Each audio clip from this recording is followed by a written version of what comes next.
yang seharusnya semakin semangat.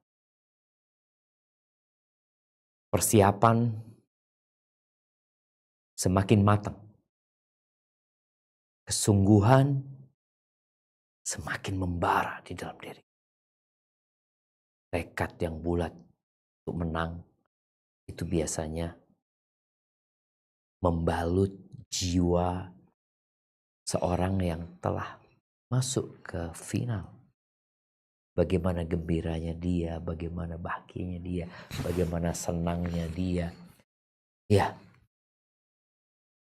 tapi yang jadi masalah untuk Ramadan ini, yang kita semua maklum, ada satu hadiah terbesar yang letaknya di 10 hari terakhir, yaitu Lailatul Qadar. Tapi kok kita mulai loyo ya? Bahkan ada yang sudah berhenti sholat tarawih. Berhenti. Awal Ramadan tuh, ba'dal Isya, itu masih sepi. Karena orang pada sholat. Ana ingat juga awal Ramadan, ya Allah, ya, jalanan sepi. Orang-orang itu beribadah. Tapi sekarang, karena Ana biasa tarawih di rumahnya orang tua. Jadi berangkat ba'dal maghrib itu, udah rame jalanan. Pulang ba'dal Isya, penuh. Anak mau kemana orang-orang ini? Iya. Semangat untuk beribadah mulai kendor. Tapi semangat untuk menyambut Idul Fitri semakin membara.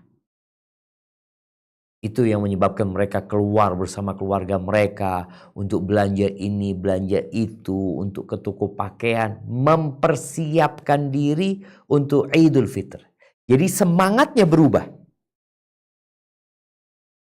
Ahibati fillah, seharusnya kalau bicara normalnya, kita ini mendekati 10 hari terakhir semakin semangat. Kenapa? Kita kan udah sampai juz 15 nih. Juz 16 nih Qur'annya. Dan Allah berfirman di surat Al-Anfal ayat 2. Apa kata Allah Azza wa Jalla? Nah, silakan dibaca. A'udzu billahi minasyaitonir rajim. Innamal mu'minuna alladzina idza dzukirallahu wajilat qulubuhum wa idza tuliyat 'alaihim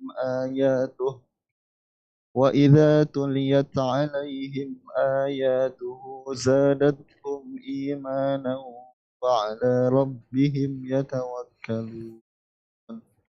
Yang artinya sesungguhnya orang-orang yang beriman itu adalah mereka yang apabila disebut nama Allah, gemetarlah hati mereka. Dan apabila dibacakan ayat-ayatnya, bertambahlah iman mereka karenanya. Dan kepada Tuhanlah mereka bertawakal. Masya Allah jemaah. Itu dibacakan beberapa ayat aja. Masya Allah. Udah naik tuh level. Kira kalau bicara setengah Quran, berarti sudah 3.000 ayat yang dibaca. 3.000 ayat. Naik seperti apa keimanan? Tapi kenapa ya? Ada yang salah di cara membaca kita Al-Quran. Mungkin ada yang kurang tepat di niat kita ketika bermakmum sholat tarawih mendengarkan ayat-ayat Allah. Yang seharusnya membuat keimanan itu naik, bukan tambah loyo. Yang membuat kita semakin berambisi untuk meraih Lailatul Qadar. Semakin bersungguh-sungguh untuk mendapatkan surga Allah Azza wa Jalla. Bertambah tuh. Tapi bagian kita berbeda. Kita perlu memperbaiki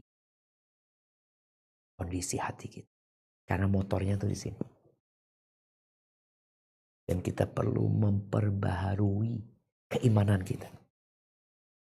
Kata Nabi SAW dalam hadis yang diriwayatkan oleh Al-Hakim dan Tabrani, Innal iman la yakhlaqu fi jawfi ahadikum kama yakhlaqu thawb. Sesungguhnya iman itu bisa usang. Sebagaimana usangnya pakaian kalian. Iman itu di dalam tubuh kita, di dalam hati kita bisa usang seperti usangnya pakaian. Fas'alullah an yujaddidal iman fi qulub. Kalian berdoalah, memohon kepada Allah Azza wa Jalla agar Allah memperbaharui keimanan kalian. Ahibati fillah, kita nanti Id akan melihat orang bergembira, bersenang-senang dengan pakaian baru mereka. Sebagian orang-orang yang bijak mengatakan, laisal Id liman labisal jadid. Idul Fitri itu bukan untuk orang yang pakai baju baru. Bukan. Baju baru tiap hari kau beli bisa. Id itu bukan untuk yang pakai baju baru.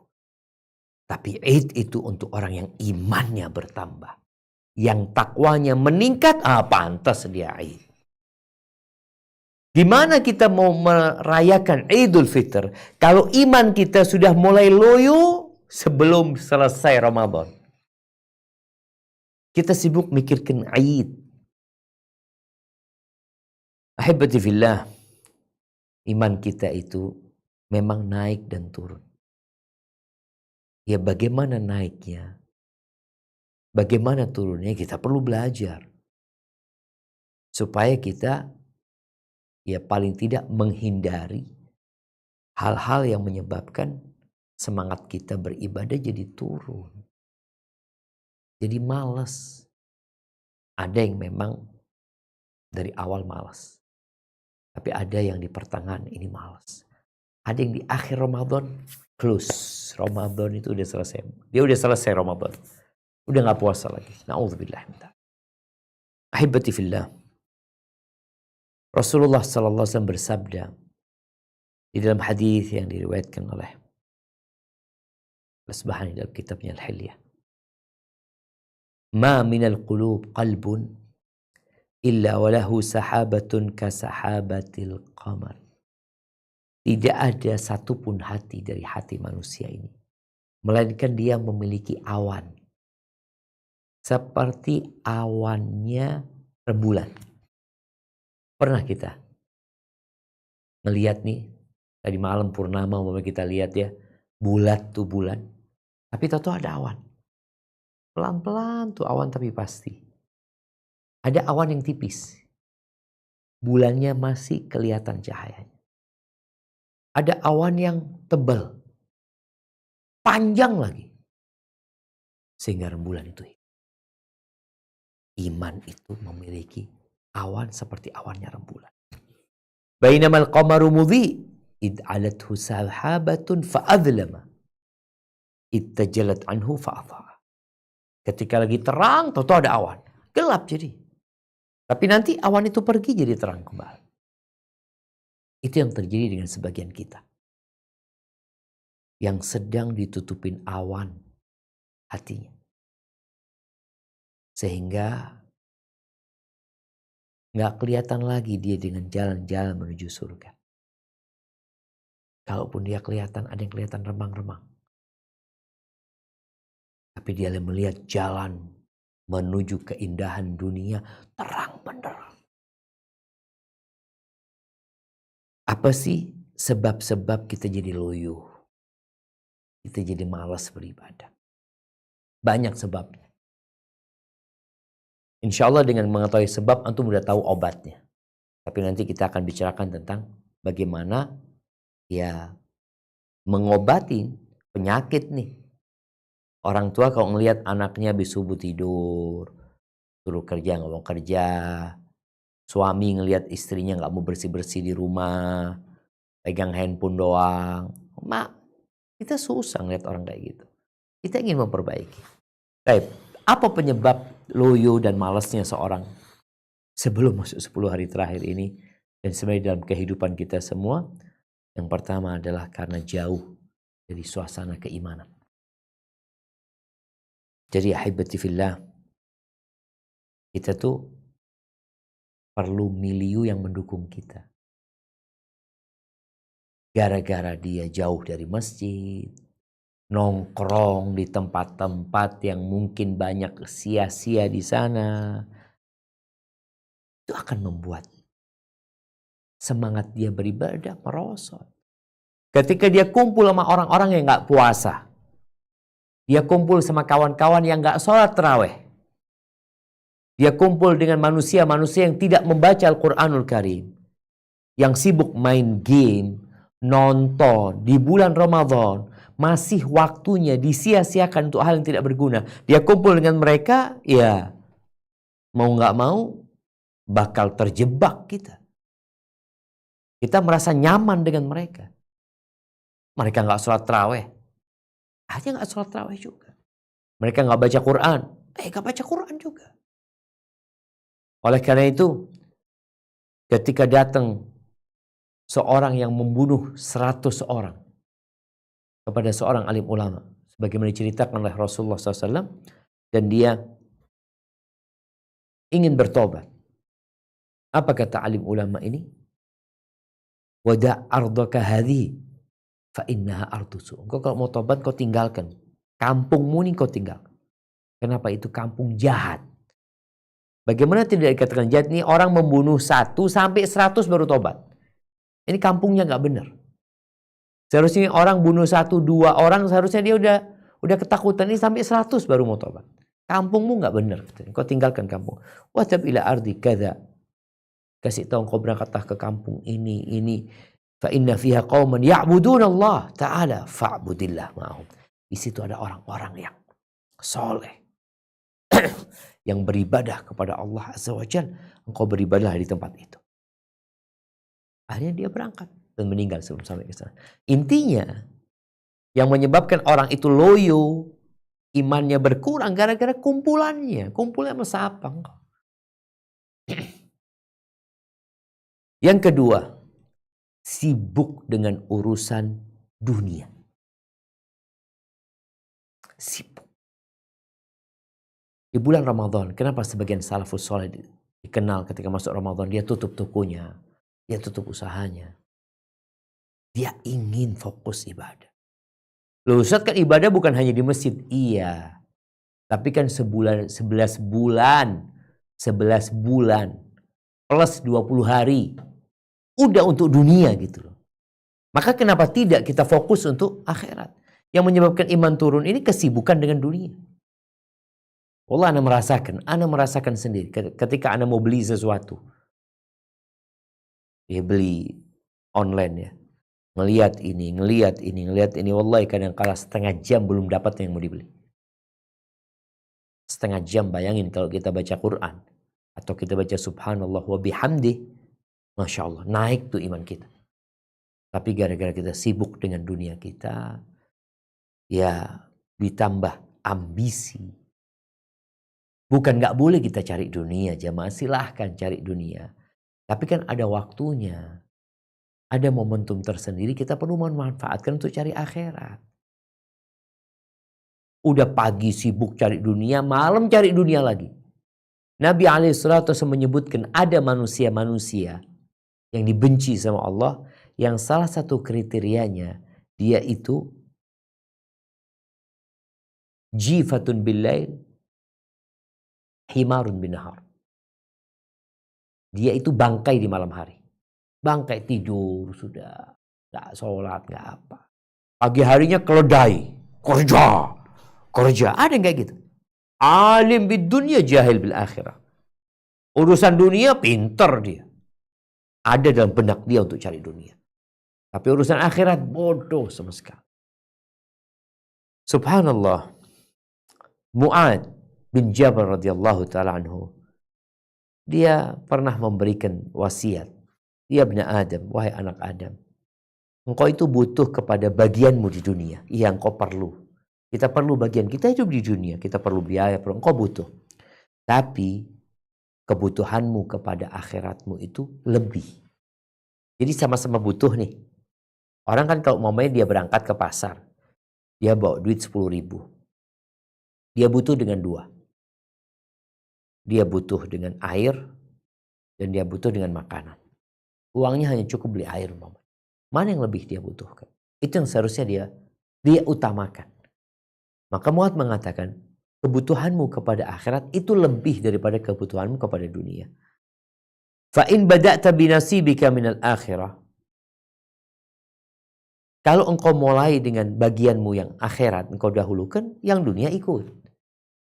Tapi kalau engkau dahulukan yang dunia, fataka nasibuka minal akhirah. Kau bisa kehilangan bagianmu dari akhirat. Wa anta minad dunya ala khatar. Dan engkau untuk duniamu berada di area yang bahaya. Engkau bakal tinggalkan duniamu gitu. Akhirat udah nggak dipikirkan, dunianya mau dia tinggalin. Maka ahibati fillah, itu penyebab kedua. Perlu kita jemaah mengatur waktu kita dengan urusan dunia kita. Penyebab ketiga yang menyebabkan orang loyo, malas beribadah, itu angan-angan yang panjang. Dia punya angan-angan yang panjang. Dia mengatakan nggak apa-apa lah, nanti kan ada Ramadan selanjutnya, masih ada lah amalan-amalan lain. Kan bukan cuma itu amalan. Dia berangan-angan. Ini yang menyebabkan tadi dia jadi loyo, jadi malas ibadah. Kenapa? Orang yang panjang angan-angannya untuk urusan dunia ini, dia lupa sama akhirat. Yang ada dalam benak dia dunia. Dan dia akan menunda-nunda tobatnya. Nanti tobatnya, nanti dia akan tobat. Dan dia akan fokus dengan dunia, malas beribadah kepada Allah Azza wa Jalla. Kenapa? Dalam benak dia, ibadah ini menghasilkan duit? Enggak kan? Dapat fulus memangnya? Enggak dapat. Ketika dia bekerja, duit dia dapat. Apalagi momentum Ramadan ini momentum untuk banjir keuntungan dunia. Maka ujiannya berat memang. Allah memberikan kesempatan besar untuk mendapatkan akhirat di bulan Ramadan ini. Tapi Allah buka urusan dunia juga menggiurkan. Tinggal engkau mau mulai dari yang mana. Kalau engkau mulai dengan urusan dunia, nanti urusan akhirat, nanti, ya udah. Engkau akan lama bertobat. Dan boleh jadi ajal datang engkau belum sempat bertobat. Kemudian sebab yang keempat itu jauh dari ilmu agama. Ya, kalau bicara ilmu agama, inilah yang akan memotivasi kita sebenarnya. Kita jadi paham gitu loh. Ada apa sih Lailatul Qadar? Apa itu puasa? Apa itu sholat malam? Apa itu zikir? Dia akan paham gitu aja. Tapi kebanyakan kita yang dibaca novel, urusan ilmu-ilmu dunia, sehingga membuat dia ya semangat lagi tapi untuk dunia. Coba belajar ilmu agama. Karena sejatinya kita semua sadarlah jamaah. Ilmu yang tidak perlu dipelajarin kita bakal mati. Nah, semua mati. Tapi kalau kita punya ilmu agama, kita jadi tahu sama yang halal, yang haram. Kita tahu dengan fadilah amalan tersendiri yang biasanya akan memotivasi kita beramal. Tapi kalau kita menjauh dari ilmu agama, kajian gak pernah hadir, kemarin karena COVID, sekarang udah gak COVID. Udah ada kajian di masjid, tapi juga gak datang. Kajian online pun juga malas-malesan. Itu tadi karena banyak menjauh dari ilmu agama. Penyebab yang kelima, kadangkala tidak adanya idola. Absennya teladan yang baik. Ya kalau yang dijadikan teladan sama dia itu penyanyi, pelawak. Yang dijadikan teladan itu adalah artis ya. Ya gimana dia akan semangat beribadah? Dia akan semangat bernyanyi. Dia akan semangat merias diri. Tapi kalau teladannya itu adalah orang-orang soleh, maka subhanallah, bagaimana para sahabat Nabi semangat beribadah ketika mereka ada contoh gitu loh jamaah, yang dicontoh sama mereka. Jadi kita coba lihat, antum ngefan ke siapa? Kalau ngefan ke drakor, BTS atau apa ajalah yang dijadikan umpamanya teladan sama mereka, mungkinkah itu akan menyemangati dia beribadah? Ana sejak ngefan ke BTS itu alhamdulillah sholat malam ana sekarang bisa 2 jam. Nggak bakal kayak gitu. Yang ada iman tuh akan turun. Jadi secara umum iman itu naik karena ketaatan, turun karena dosa. Dan itulah menyebabkan kita malas. Dan boleh jadi kita nggak bisa beribadah dengan nyaman, nggak bisa menikmati karena hati kita tuh lagi tertutup sama dosa-dosa tadi. Kemudian yang keenam yang menyebabkan orang itu malas beribadah, loyo, banyak ngomong, banyak berbicara, banyak makan, banyak tidur, banyak bergaul. Itu bakal malas ibadah. Yang namanya orang banyak ngomong, ya udah ngomong, ngalor ngidul, kalau orang Jawa ke timur, ke barat, ke utara, ke selatan. Pas waktu ibadah malas. Kenapa? Karena ngobrol nyaman gitu loh. Enak. Yang kedua banyak makan. Ya kita lihat nih. Ketika berbuka sebagian kita itu. Yang ada di benaknya itu makan. Doanya orang yang berbuka mustajab nggak ada dalam benak dia. Yang ada dalam benak dia, aku mau makan yang enak. Sehingga sebagian kita secara langsung ya dapat merasakan. Ketika dia makan banyak, mau sholat maghrib, jangan bicara tarawih, maghrib. Jadi makan seharusnya untuk menegakkan punggung. Ini punggungnya malah melorot ya. Jadi kadang-kadang karena kekenyangan duduknya udah gini. Udah punggungnya nggak bisa nahan karena keberatan sama perut. Seharusnya makan tuh secukupnya membuat punggungmu tegak. Tapi enggak ini. Tuh banyak ngomong, banyak makan. Kita lihat bagaimana Nabi SAW berbuka gitu. Bagaimana beliau sahur ya. Kemudian banyak tidur. Ini sebagaimana tidurnya orang yang puasa itu ibadah. Orang yang puasa itu semakin sedikit tidurnya. Karena mereka fokus ibadah. Tidurnya pun diniatkan untuk bangun beribadah. Kemudian banyak bergaul. Ngobrol sana, berangkat ke rumahnya fulan, berangkat ke rumahnya. Habis waktumu. Kadang-kadang orang itu nih kafe, kita lihat kafe ya. Orang bikin kafe itu untuk apa? Ya untuk ngomong, untuk ngobrol, untuk ketemu sama sahib-sahibnya. Maka sebagian mereka beli kopi secangkir, itu ngobrolin 1 jam. 2 jam. Nanti ke rumahnya fulan, nanti ke rumahnya fulan. Ya Allah, engkau ke rumahnya Allah. Mau ke tempatnya fulan, ketemu fulan. Nih sekarang nih mau masuk 10 hari terakhir. Engkau lebih sering ke rumahnya Allah. Lebih sering menyendiri sekarang. Daripada ngobrol. Daripada bergaul untuk saat ini. Mau masuk 10 hari terakhir dikurangin. Maka subhanallah sebagian orang itu ketika masuk 10 hari terakhir. Dia keluar dari grup WA. Dia keluar dari semuanya. Minta maaf dia. Kenapa? Ya ini kebanyakan grup. Wallah waktunya hanya untuk ketawa, cengisan. Melihat ini ketawa-ketawa, melihat ini ketawa-ketawa. Habis waktunya. Terus bagaimana ngobatin keloyohan dan kemalasan ini? Ya, tadi sebab-sebab yang disebutkan seharusnya dihindari. Tapi yang pertama, kita perlu mengevaluasi diri kita. Kita ini benar-benar ikhlas enggak sih jamaah beribadah? Karena di antara dampak dari keikhlasan, orang itu enggak akan malas. Orang kalau ikhlas lillahi ta'ala, dia akan semangat. Kenapa dia semangat? Karena dia merasa diawasin selalu sama Allah Azza wa Jalla.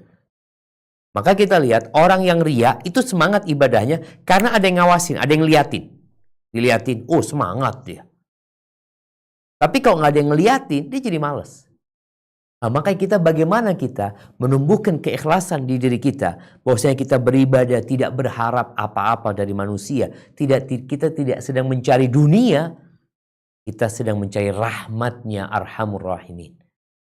Sehingga dia merasa selalu diawasi. Ya kalau merasa selalu diawasi, kita lihatlah orang-orang yang merasa selalu diawasin. Ada yang malas. Ketika ada CCTV, dia akan terus bekerja. Bagaimana kita menghadirkan hal itu? Innallaha kana 'alaikum raqibah.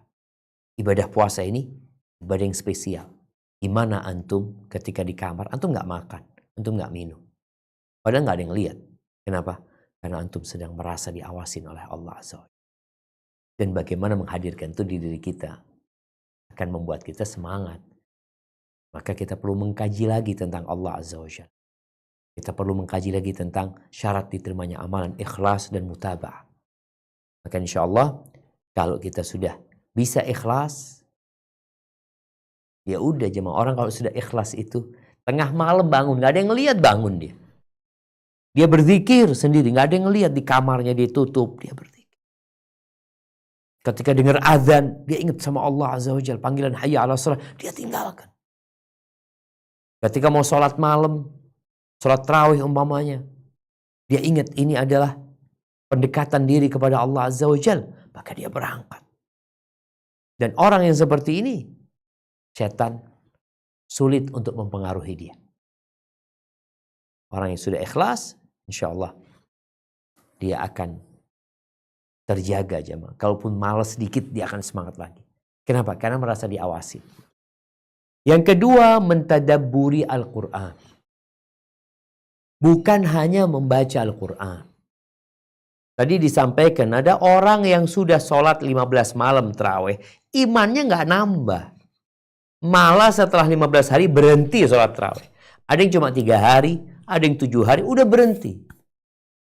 Padahal Al-Quran ini memiliki dampak yang sangat indah terhadap semangat orang beribadah.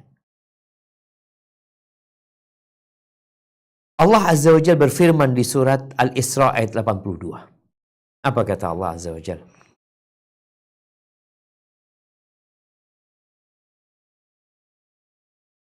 وَنُنَزِّلُ مِنَ الْقُرْآنِ مَا هُوَ شِفَاءٌ وَرَحْمَةٌ لِلْمُؤْمِنِينَ وَلَا يَزِيدُ الظَّالِمِينَ إِلَّا خَسَارًا.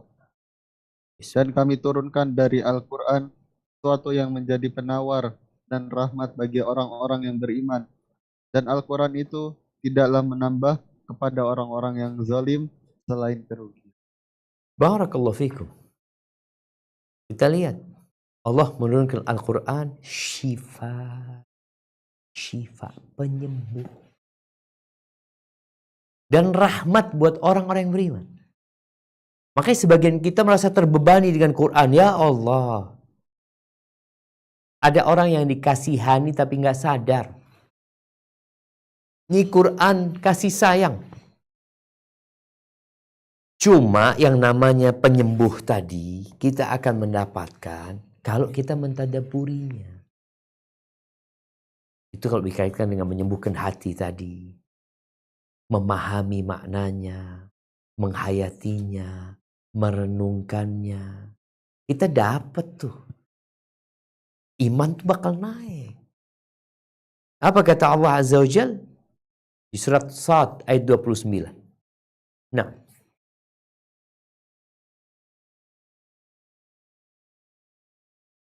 Kitabun anzalnahu ilaika mubarakun liyadabbaru ayatihi waliyatadzakkara ulul albab. Ini adalah sebuah kitab yang kami turunkan kepadamu penuh dengan berkah, supaya mereka memperhatikan ayat-ayatnya dan supaya mendapat pelajaran orang-orang yang mempunyai pikir. nih jamaah, kita disuruh tadabbur, disuruh ngambil pelajaran gitu. Ketika kita membaca Al-Quranul Karim, tanpa mentadabburinya, kita tetap dapat fadilah. Apa fadilahnya? 1 huruf 10 kebaikan. 1 ayat 1 ekor onta. Tapi kalau engkau mentadabburinya, engkau akan mendapatkan yang lebih indah dari sekedar pahala. Engkau akan dapat hidayah dari Allah. Maka kalau kita lihat bagaimana Nabi SAW ketika mendengarkan Al-Quran dibacakan kepada beliau oleh Abdullah bin Mas'ud. Dari awal surat An-Nisa sampai ke ayat 41. Fakaifa idza ji'na min kulli ummatin bisyahid wa ji'na bika ala haula'i syahida. Gimana kalau kita datangkan saksi untuk setiap umat dan kami jadikan engkau saksi buat semua. Nabi mengatakan hasbuk, cukup. Abdullah bin Mas'ud melihat kepada Nabi SAW. Ternyata air matanya sudah menetes. Seperti itu. Kadang-kadang kita baca nggak mentadaburi. Nabi SAW ketika lewat ayat rahmat beliau minta. Ayat adab beliau berlindung dari adab Allah. Ayat tasbih beliau bertasbih. Ini menunjukkan bahwa beliau hidup bersama apa yang dibaca. Sedangkan kebanyakan kita enggak. Yang penting sholat. Mau 11, mau 23. Kita bukan sekedar mengejar banyak-banyakan tadi. Bagaimana kita mendapatkan obat, jemaah. Ada orang dikasih obat, tapi cara minumnya salah. Bukan tambah sehat kadangkala. Maka Allah turunkan Al-Quran sebagai obat. Dengan cara apa? Kita mentadabburinya. Kita ambil pelajaran dari. Bagaimana diriwayatkan dari kalangan salafus saleh ya. Ada yang membaca seperti Sa'id bin Jubair. Dia mengulangi firman Allah di Al-Baqarah 48. Wattaqu yawman la tajzi nafsun an nafsin syai'a. Takutlah kalian kepada hari yang jiwa tidak akan memberikan balasan, tidak akan memberikan manfaat kepada jiwa sedikit pun. Wala yuqbalu minha syafa'ah, enggak akan diterima syafaat. Wala yu'khadhu minha adlun, mereka enggak akan diterima tebusan dari mereka. Wala hum yunsarun, tidak akan ditolak. Diulang.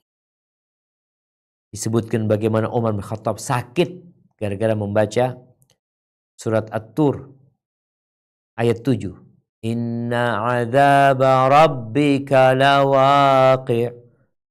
Sesungguhnya azab Tuhanmu itu pasti jatuh. Sampai sakit. Karena tubuhnya sakit, imannya bertambah. Ahibati fillah. Jadi yang pertama tadi ikhlas.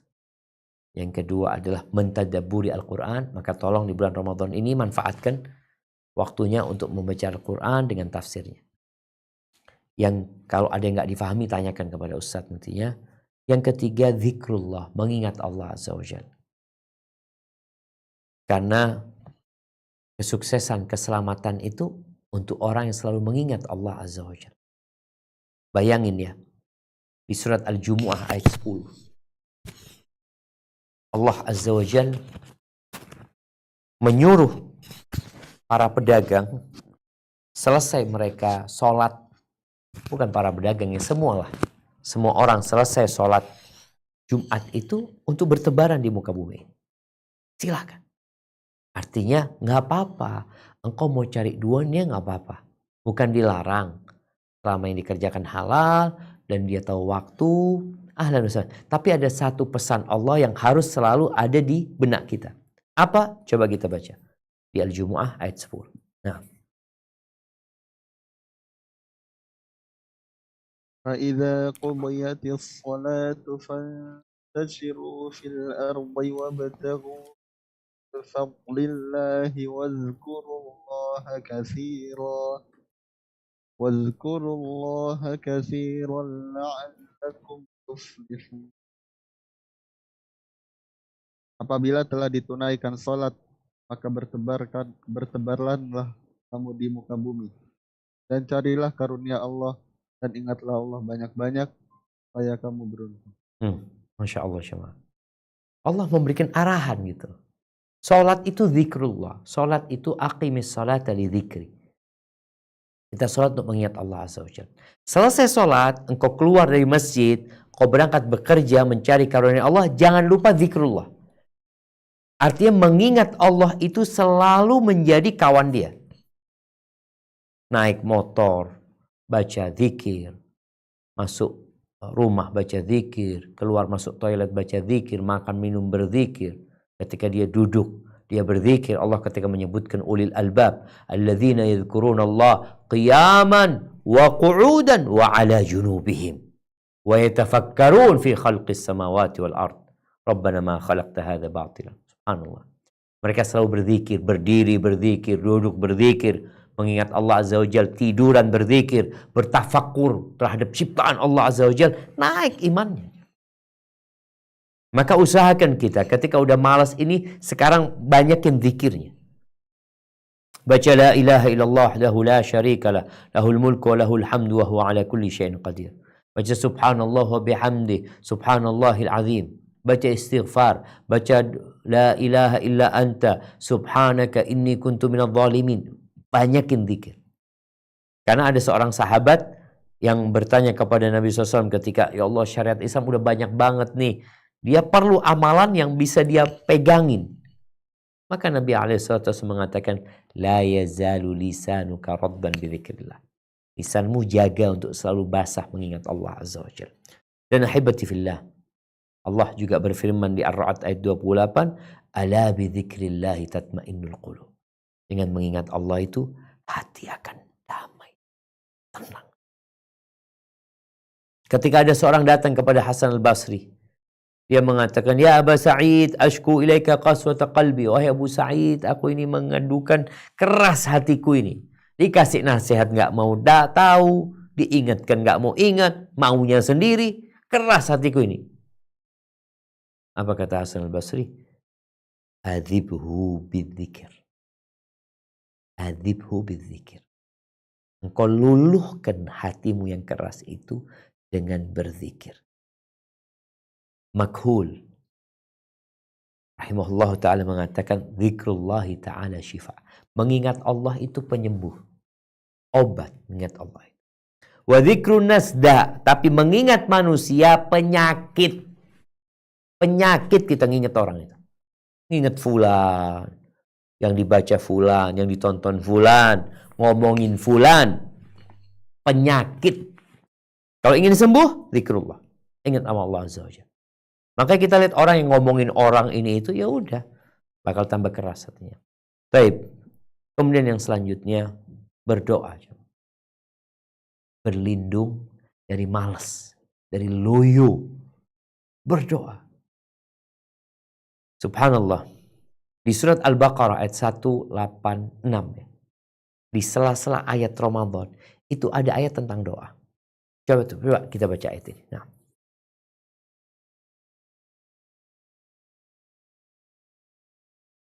وَإِذَا سَأَلَكَ عِبَادِي عَنِّي فَإِنِّي قَرِيبٌ أُجِيبُ دَعْوَةَ الدَّاعِ إِذَا دَعَانِ فَلْيَسْتَجِيبُوا لِي وَلْيُؤْمِنُوا بِي لَعَلَّهُمْ يَرْشُدُونَ. Dan apabila hamba-hambaku bertanya kepadamu tentang aku, maka jawablah bahwasannya aku adalah dekat. Aku mengabulkan permohonan orang yang berdoa apabila ia memohon kepadaku. Maka hendaklah mereka itu memenuhi segala perintahku dan hendaklah mereka beriman kepadaku agar mereka selalu berada dalam kebaikan. Barakallahu fikum. Bayangkan ayat ini berada di sela-sela ayat kewajiban puasa Ramadan. Allah mengingatkan Ramadan ini waktunya berdoa. Memohon kepada Allah Azza wa Jalla. Khususnya di waktu-waktu yang mustajab ya. Jadi kalau kita sedang malas berdoa, kita perlu berdoa supaya bisa berdoa. Doa ini jalan pintas. Karena Allah berjanji, ud'uni astajib lakum. Minta, aku kabulkan, kata Allah Azza wa Jalla. Tapi kadang-kala kitanya nggak bisa berdoa. Malas berdoa. Seharian tanya, engkau doa apa aja seharian? Di bulan Ramadan ini, minta apa sama Allah? Kadang-kadang kita nggak minta apa-apa, coba. Tidak mengkhususkan waktu aku mau doa nih. Lagi jam 11 atau nanti jam 1 istirahat aku mau doa. Kadang-kadang nggak ada dalam benak kita. Rasulullah SAW pernah mengatakan kepada para sahabatnya, atuhibbuna an tajtahidu fid du'a? Kalian mau semangat berdoa. Jadi gimana kita mau berdoa kalau kita masih loyo? Maka sekarang bagaimana supaya semangat berdoa? Nabi SAW mengatakan, atuhibbuna an tajtahidu fid du'a? Kalian ingin semangat berdoa? Qulu, katakan, Allahumma a'inna ala syukrika wa dzikrika wa husni ibadatik. Ya Allah, bantulah kami untuk bersyukur kepadamu, mengingatmu dan beribadah yang baik kepadamu. Seperti doanya Mu'ad yang Nabi ajarkan kepada Mu'ad. Allahumma a'inni ala dzikrika wa syukrika wa husni ibadatik. Dihayati. Maknanya itu. Kalau kita benar-benar sedang memohon kepada Allah Azza wa Jalla. Kenapa? Karena Allah nggak ngabulin doa kalau sumber doanya itu dari hati yang lalai. Ahibati fillah, di antara doa yang sering dibaca Nabi SAW dari Anas bin Malik radhiyallahu anhu, annahu kana yasma'un nabiyya sallallahu alaihi wasallam kathiran. Anas tuh sering dengar Nabi membaca apa? Allahumma inni a'udzubika minal hammi wal hazn wa a'udzubika minal ajzi wal kasal wa a'udzubika minal bukhli wal jubn wa dhala'id dain wa ghalabatir rijal. Rahul Bukhari wa Muslim. Yang artinya, ya Allah, aku berlindung kepadamu dari kekhawatiran dan kesedihan. Aku berlindung kepadamu dari kelemahan dan kemalasan. Aku berlindung kepadamu dari sifat bakhil dan sifat pengecut. Aku berlindung kepadamu dari terlilit hutang atau dizalimin sama orang. Nabi berlindung dari sifat, bukan cuma males ya, sebelumnya dari kesedihan, kekhawatiran. Biasanya orang tuh kalau sedih, galau, malah dia nggak produktif, nggak ngapa-ngapain dia. Dia duduk, kok nggak menghasilkan apa-apa gitu. Seharusnya dia minta perlindungan kepada Allah supaya dihindarkan dari hal-hal yang tadi disebutkan. Kemudian di hadits Abdullah bin Mas'ud, Nabi SAW pagi dan petang itu selalu berdoa, meminta kepada Allah Azza wa Jal perlindungan dari malas. Di antaranya, Allahumma inni a'udzubika minal kasali wal haram. Ya Allah, aku berlindung kepadamu dari malas dan tua renta ya, yang pikun, berlindung kepada Allah. Itu tiap pagi dan petang. Maka ahibati fillah, saatnya. Dan kita perlu memaksa diri, dipaksa diri kita. Dipaksa melepaskan diri dari milieu yang tidak mendukung, dari kawan-kawan yang buruk, kita pindah, paksain diri kita. Paksain beribadah, hanya butuh pembiasaan.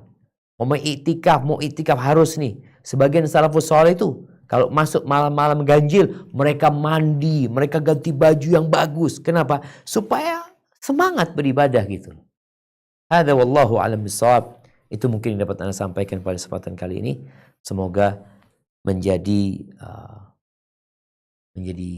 penyemangat kita atau menjadi obat buat kita yang sedang malas, sehingga 10 hari akhir Ramadan ini kita lebih semangat lagi, pelajari lagi fadilah-fadilahnya, dapat apa aja. Biasanya orang akan semangat.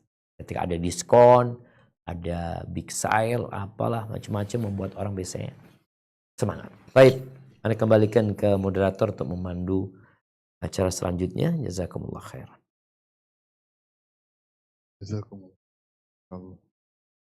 Jazakumullahu khairan wa barakallahu fikum.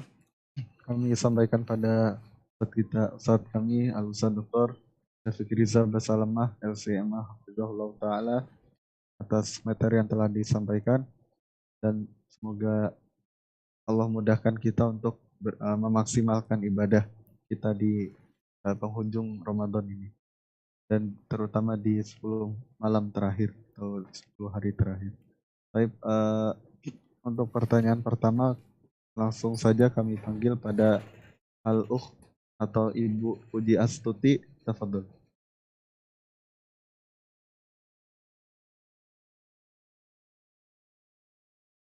Naam.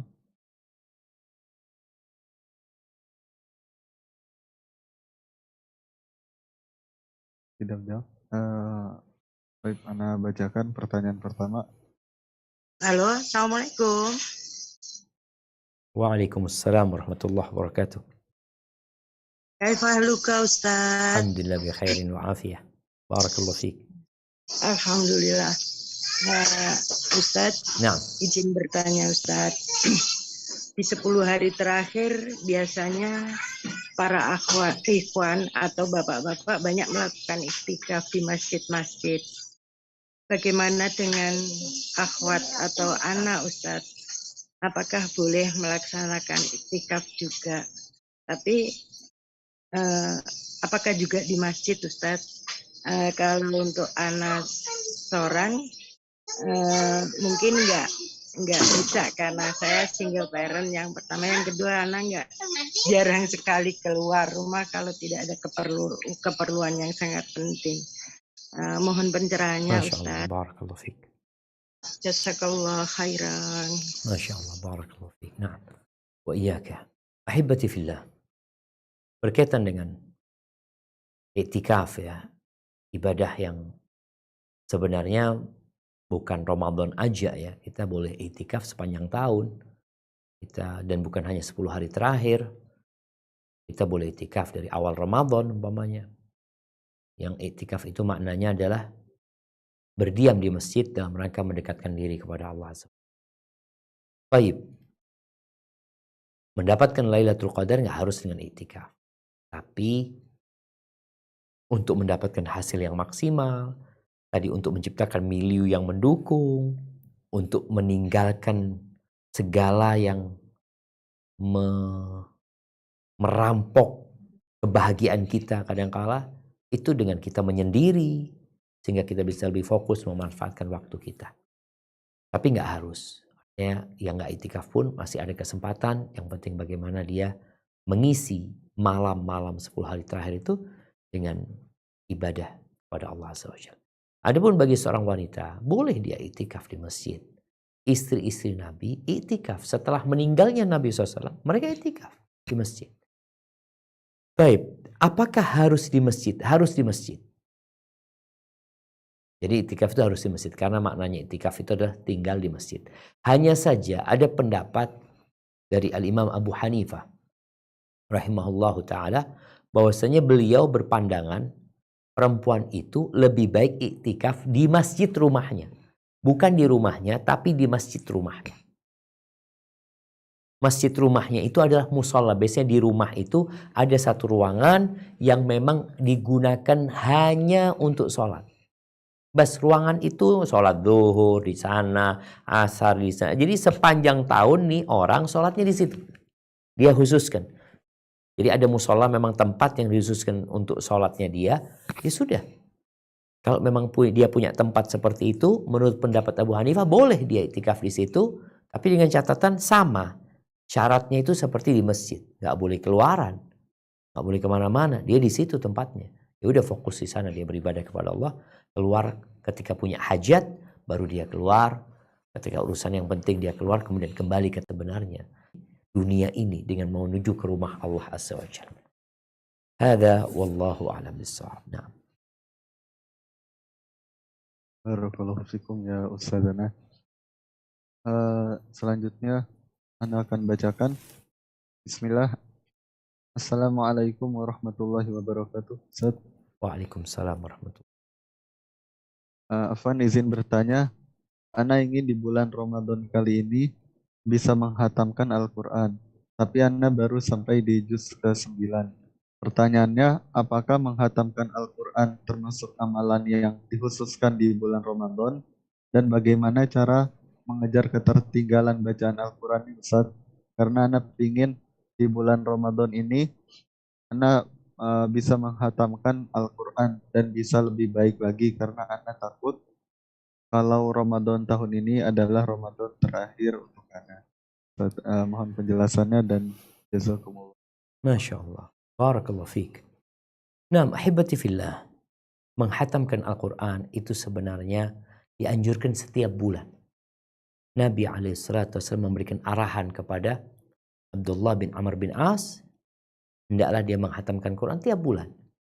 Tapi karena dia minta lebih cepat lagi dikasih 7 hari. Dan Nabi SAW memberikan arahan, ya paling cepat 3 hari lah menghatamkan Quran. Jadi sebulan itu bisa 10 kali kita hatam Quran sebenarnya. Jadi bukan amalan di bulan Ramadan saja. Hanya saja bulan Ramadan istimewa. Karena bulan yang penuh dengan berkah. Ya. Bagaimana Jibril di bulan Ramadan itu tiap malam datang menjumpai Nabi SAW untuk tadarus. Nabi menyetorkan hafalannya kepada Jibril alaihissalam. Dan ketika di akhir hayatnya dalam sebulan 2 kali beliau menyelesaikan setoran kepada Jibril alaihissalam. Jadi ini amalan yang sangat mulia karena bulan Ramadan memang syahrul Quran, bulannya Al-Quranul Karim.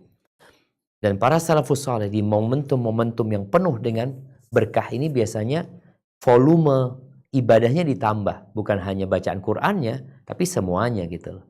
Sehingga yang biasa hatam di luar Ramadan 7 hari sekali, di Ramadan 3 hari sekali.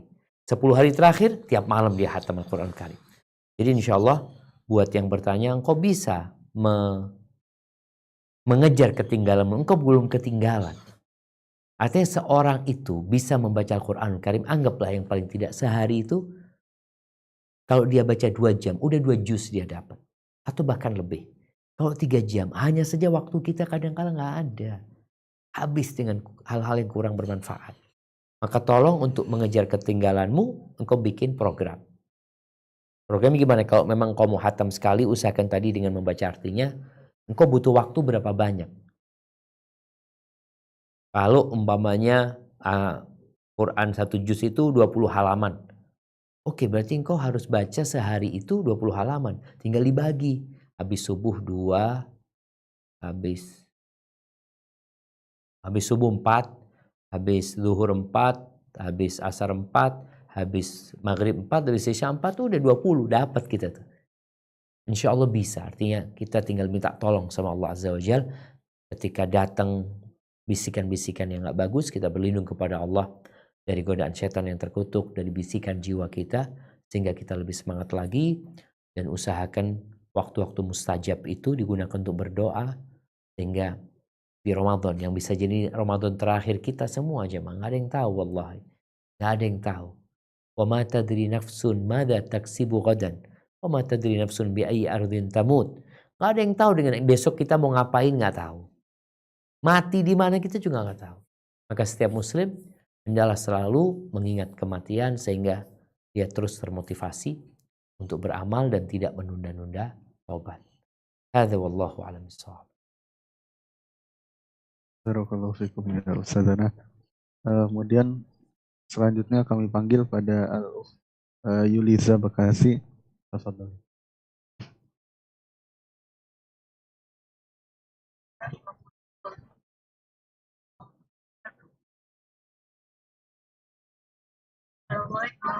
Waalaikumsalam warahmatullahi wabarakatuh.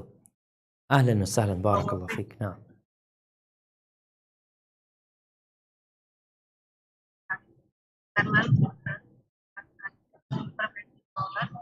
Afwan, suaranya putus-putus ya.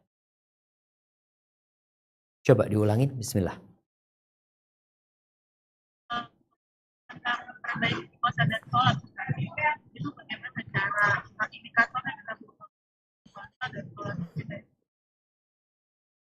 Afwan ya ana gak kedengeran. Ogi kedengeran gak? Tidak Ustaz. Mungkin untuk Pak Yuliza bisa disampaikan lewat Tulisan mungkin. chat Zoom. Berapa? Tidak apa-apa ya. Barakallahu fikum. Mohon maaf. Selanjutnya pada Al-Ukht Maryam Jasmine, tafadhol. Assalamualaikum warahmatullahi wabarakatuh. Waalaikumsalam warahmatullahi wabarakatuh. Ahlan wa sahlan, barakallahu fiik. Nah. Ustadz, saya tadi sempat dengar kalau Ustadz bilang boleh keluar dari grup kalau grup itu, tapi emang saya keluar dari grup karena saya pikir grup itu kalau bahas suka bercanda-canda, tapi kadang mengotorin hati lah candaannya. Nah. Akhirnya saya keluar dari grup. Tapi saya dibilang memutuskan silaturahmi, Ustadz. Nah. Itu yang pertama. Kalau yang kedua, saya mau itikaf, tapi karena saya punya anak kecil, tidak ada yang bisa mengasuhnya. Itu gimana, Ustadz? Hukumnya itikaf itu apa? Nah. Itu aja, Ustadz. Terima Masya kasih. Allah, barakallahu fiik. Masya Allah. Naam jamaah. Ya, berkaitan dengan grup. Jadi ada grup keluarga, ada grup kawan, ada grup kerja, macam-macam lah kita lihat grup itu. Maka kita lihat kalau bicara grup itu grup keluarga. Dan kalau kita keluar dari grup itu akan dianggap memutuskan silaturahim, maka jangan keluar dari grup tersebut. Tapi pasif aja, nggak usah dilihat. Karena sejatinya sebenarnya jamaah, kita ini walaupun punya 10 grup, kalau kita bisa ngatur hati kita nggak akan buka. Kita nggak akan buka karena kita punya kesibukan gitu. Jadi untuk memang kalau tadi itu grup keluarga, kadang-kala ada hal-hal yang kurang manfaat, ya udah kita masuk ke grup itu kalau memang ada perlunya. Sehingga nggak harus keluar kalau memang nanti akan bermasalah, tapi kita yang artinya off secara kegiatannya. Kita nggak buka grup tersebut, mungkin itu lebih aman. Kita nggak komentar, kita nggak baca, selesai sudah urusannya. Jadi insya Allah bisa dengan cara seperti itu. Baik, adapun bicara iktikaf ini sunnah ya. Nabi SAW menganjurkannya, istri-istri Nabi melakukannya, para sahabat iktikaf setelah Nabi SAW. Bagi seorang wanita yang punya anak, kalau masalah punya anak mungkin dia bisa iktikaf bersama anaknya. Tapi yang jadi masalah ketika dia punya suami, dia kan harus ngurusin suaminya, berkhidmat kepada suaminya. Atau dia punya anak yang nggak bisa diajak iktikaf, karena akan mengganggu di masjid umpamanya. Maka insya Allah tadi mungkin pendapat Abu Hanifah, kalau memang di rumah ada musola, ya udah iktikafnya di rumah di sana atau di musola rumah situ, dengan harapan dia bisa lebih fokus beribadah kepada Allah Azza wa Jalla. Hadza wallahu a'lam bissawab. Barakallahu fikum ya Ustazana wa jazakumullah khairan. Pertanyaan selanjutnya, Bismillah, semoga Ustadz Syafiq selalu dalam lindungan Allah Azza wa Jalla. Izin bertanya Ustadz, bagaimana dengan seseorang mendapati bulan Ramadan hanya sekedar puasa, sholat, tidur, dia tidak mampu menahan amarah dan lisannya masih mudah mencaci maki dan mengumpat, bahkan yang dimaki itu anak dan istrinya, lebih mengutamakan baca berita di HP dibandingkan Al-Quran. Bagaimana sikap dia yang begini menimbulkan sikap hilang rasa hormat dari anak dan istrinya? Apakah sikap anak dan istrinya salah, Ustaz? Masya Allah, barakallahu fiik. Naam, ahibati fillah. Nabi SAW 1400 tahun yang lalu, beliau pernah mengingatkan para sahabatnya, rubba sa'imin laysa lahu haddun min siyamihi illa al-ju' wal atash. Banyak orang puasa yang tidak mendapatkan apa-apa dari puasanya kecuali lapar dan haus. Dia cuma dapat lapar dan haus. Kenapa? Karena puasa itu sejatinya untuk meningkatkan ketakwaan. Sehingga bagaimana Nabi SAW menyebutkan kalau orang sedang puasa, ada yang menyakiti dia, ada yang membuli dia, dia tahan emosinya, dia katakan inni shaim, inni shaim. Tapi kalau ternyata ada orang puasa, lisannya tidak terjaga, ya Allah nggak butuh sama puasa dia gitu. Yang dibutuhkan bagaimana dia menjadi orang yang bertakwa. Allah mau kasih pahala sama dia gitu.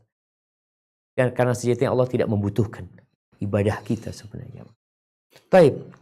Yang jadi masalah, tindakan orang itu akan berdampak kepada keluarganya tadi. Jadi ilfil mereka sama orang tua. Jadi nggak respect lagi sama orang tua. Maka kalau itu terjadi ya anak harus bersabar. Istri harus bersabar bagaimanapun dia adalah suami. Anak juga bersabar bagaimanapun dia adalah orang tua. Jadi ketika engkau menghormatin orang tua dengan orang tua yang melakukan tindakan yang tidak terhormat ini, maka niatkan minta pahala sama Allah Azza wa Jalla. Karena yang menyuruh kita berbakti sama orang tua itu adalah Allah Azza wa Jalla. Hingga seorang anak atau seorang istri tadi melaksanakan tugasnya karena Allah yang memerintahkan dan berusaha untuk memperbaiki. Karena boleh jadi ini orang tua tadi dikatakan udah puasa tapi tetap kayak gitu. Ada asap, ada angin. Ada asap, ada angin. Ada asap, ada api. Apa yang menyebabkan dia marah? Oke, dia memang temperamental, dia nggak bisa menahan marah. Oke, bagaimana sekarang keluarga itu mengkondisikan dia seperti orang yang ganas ya. Seperti contohnya ya, singa yang mau marah, mau nerkam sana, nerkam sini. Bagaimana dia giring, dimasuk ke kandang. Kunci. Udah kasih makan gak marah lagi dia. Begitu pula. Ada orang-orang tua, ada keluarga, ada kerabat yang perlu dikondisikan, dimasukkan kandang, kasih makanan, udah gak marah lagi. Dan kita tahu, kesukaannya Abah ini apa sih? Maunya dia itu apa sih? Yang paling tidak dia suka itu apa? Keluarga tahu. Maka hendaklah pengetahuan ini ya menjadi bahan buat mereka untuk membantu ayah, membantu kerabat menjadi orang yang lebih baik lagi. Hadza wallahu a'lam bissawab. Barakallahu fikum. Kemudian pertanyaan selanjutnya, Afwan Ustaz, pertanyaan selanjutnya dari peserta Zoom kita pada kajian kita pada pagi hari ini yang sempat raise hand tetapi mungkin karena kendala ya Ustaz ya. Anda akan bacakan. Bismillah. Afwan izin bertanya Ustaz, bagaimana mengetahui bahwa sholat dan puasa kita sudah baik sehubungan dengan memperbaiki diri agar nama kita terhapus dari neraka? Jazakallahu khairan wa barakallahu fiik. Barakallahu fikum. Ya ahibati fillah. Alhamdulillah. Kalau ingin tahu apakah ibadah kita sudah baik apa belum, maka sudah ada standarnya. Ada standar yang bisa dilihat, bisa diukur. Yaitu apakah kita ikhlas. Coba engkau tanya. Engkau beribadah kenapa sih? Karena kalau nggak ikhlas kayak orang munafik. Idza qamu ila shalah qamu kusala. Mereka kalau sholat males. Sholat mereka. Sholat. Males. Jadi jiwanya itu. Yura'unan, riya. Jatuhnya riya. Maka tadi kita lihat. Karena syarat diterimanya amalan itu adalah yang pertama ikhlas. Yang kedua kesesuaian dengan syariat. Maka kita lihat. Insya Allah kalau kita sudah bisa ngelihat ya. Kayaknya sholatnya anak tadi kurang. Kenapa? Akal anak nggak ada tadi. Anak sholat tapi anak fokus di kantor. Anak fokus di ini. Nah, kita perbaiki lagi. Kemudian kita berdoa jemaah. Setelah kita terus mengadakan evaluasi ya. Karena dengan evaluasi kita ingin jadi lebih baik ya. Insya Allah kita bisa lebih baik sambil terus dibantu dengan doa. Bagaimana Nabi Ibrahim berdoa, Rabbana taqabbal minna innaka antas samiul alim. Ya Allah terima dari kami ya Allah. Oleh karena itu nanti doanya, ucapan selamat di Idul Fitri itu sebenarnya yang banyak diriwayatkan dari kalangan salafus soleh itu lebih kepada doa. Ucapannya itu doa, bukan selamat hari raya, enggak.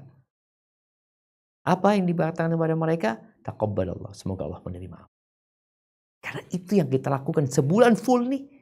Kita beramal ingin diterima gitu loh. Hadza wallahu a'lam bissawab. Mungkin kita ke pertanyaan terakhir sebelum masuk ke kuis. Nah. Barakallahu fikum ya Ustaz. Nah, untuk pertanyaan terakhir pada Ummu Hafaiz, tafadhali.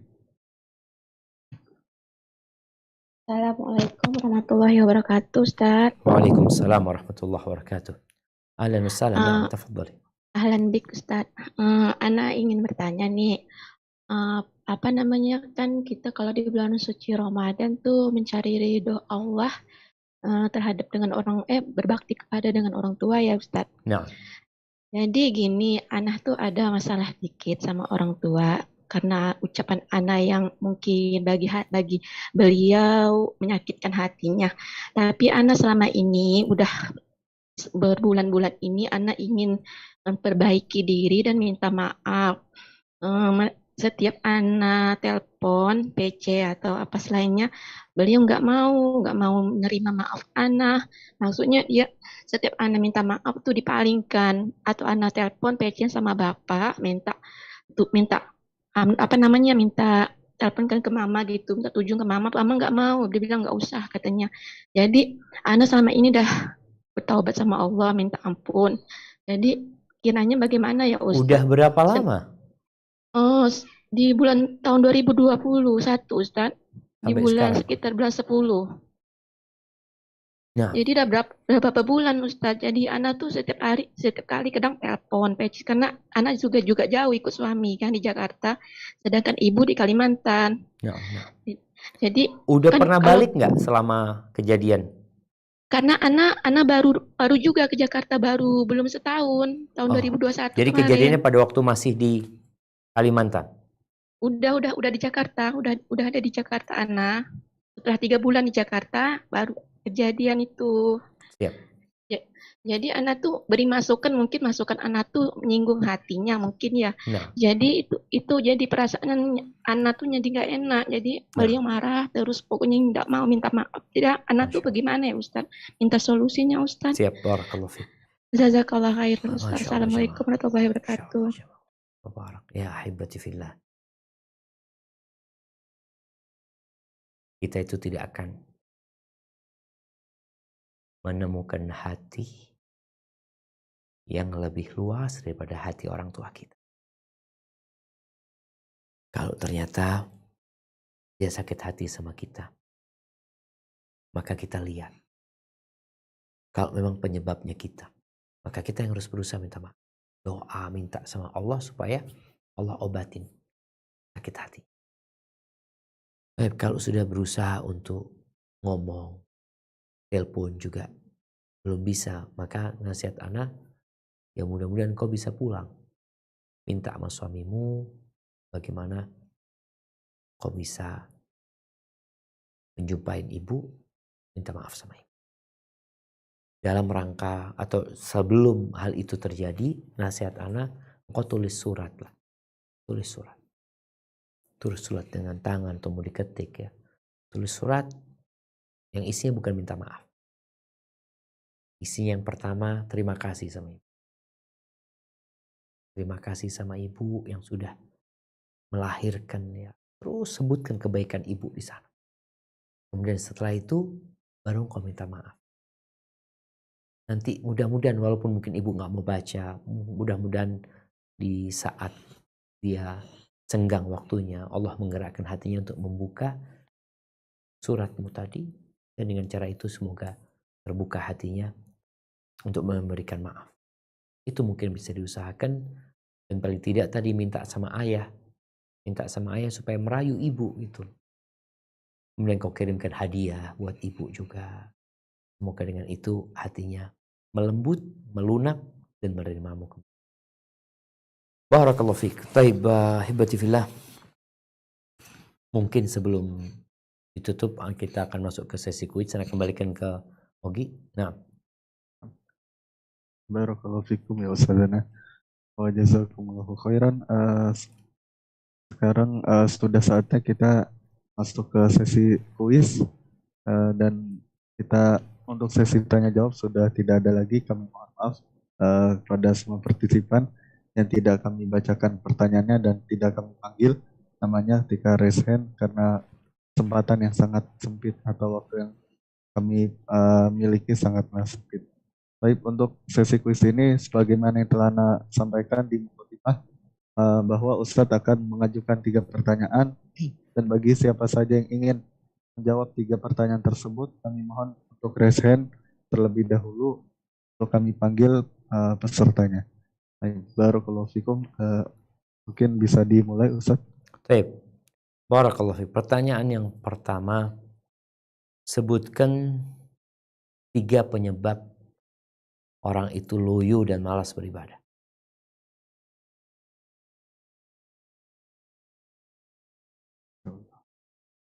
Pada Al-Akh Aldi, tafadhol.